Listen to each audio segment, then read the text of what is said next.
ഷഹബാസ് കൊലപാതകത്തിൽ മെറ്റയിൽ നിന്നും കൂടുതൽ വിവരങ്ങൾ ലഭിക്കുമെന്ന പ്രതീക്ഷയിലാണ് അന്വേഷണ സംഘം. ഇന്നലെ ഷഹബാസിന്റെ മൊബൈൽ ഫോൺ സൈബർ സെല്ലും പോലീസും പരിശോധിച്ചിരുന്നു. പ്രതികൾ ഷഹബാസിന് അയച്ച പല മെസ്സേജുകളും ഡിലീറ്റ് ചെയ്തതായി പരിശോധനയിൽ കണ്ടെത്തി. ഇവ വീണ്ടെടുക്കാനുള്ള ശ്രമത്തിലാണ് പോലീസ്. സമീർ സി മുഹമ്മദ് ആണ് ചേരുന്നത് കോഴിക്കോട് നിന്ന് വിവരങ്ങളുമായി. സമീർ, പറയൂ, ഏത് രീതിയിലാകും ഇന്നത്തെ ഈ ഡിലീറ്റ് ചെയ്ത മെസ്സേജസ് അതൊക്കെ എങ്ങനെ റിട്രീവ് ചെയ്യാൻ കഴിയും? മറ്റ് വിശദാംശങ്ങൾ കൂടി പറയും.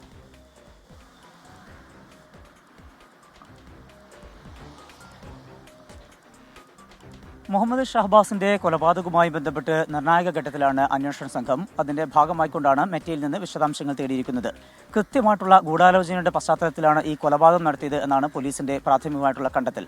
അതിന്റെ കൂടുതൽ സാധൂകരിക്കുന്ന തെളിവുകൾ തേടുകയാണ് അന്വേഷണ സംഘം. പ്രധാനമായും ഇൻസ്റ്റഗ്രാം വഴിയും അതുപോലെ വാട്സപ്പ് വഴിയും മുഹമ്മദ് ഷഹബാസിനെ വകവരുത്തുന്നതുമായി ബന്ധപ്പെട്ട് അവർ കൂട്ടായ്മ രൂപീകരിക്കുകയും പ്രതികൾ അത്തരത്തിലുള്ള നടപടികളുമായിട്ട് മുന്നോട്ട് പോവുകയും ചെയ്തു. അതിന്റെ ഏതാനും ചില ഓഡിയോ സന്ദേശങ്ങൾ പോലീസിന് ലഭ്യമാവുകയും ചെയ്തിട്ടുണ്ട്. മാത്രമല്ല, വിശദമായിട്ടുള്ള ആ ഫോൺ പരിശോധനയിൽ ഏതാനും ഭാഗങ്ങൾ എല്ലാം അവർ ഡിലീറ്റ് ചെയ്തിട്ടുണ്ട്. മെസ്സേജുകൾ, അതായത് ടെക്സ്റ്റ് മെസ്സേജായിട്ടും അതുപോലെ ഓഡിയോ മെസ്സേജായിട്ടും അയച്ച ചില മെസ്സേജുകളെല്ലാം തന്നെ ഡിലീറ്റ് ചെയ്തതായും അന്വേഷണ സംഘം കണ്ടെത്തിയിട്ടുണ്ട്.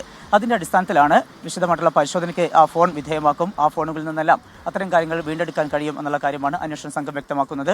ഫോറൻസിക് പരിശോധനയ്ക്ക് ഉടൻ തന്നെ ഈ മൊബൈൽ ഫോണുകൾ പ്രതികളിൽ നിന്ന് ലഭ്യമായിട്ടുള്ള മൊബൈൽ ഫോണുകൾ അയക്കും എന്ന കാര്യമാണ് അന്വേഷണ സംഘം വ്യക്തമാക്കുന്നത്.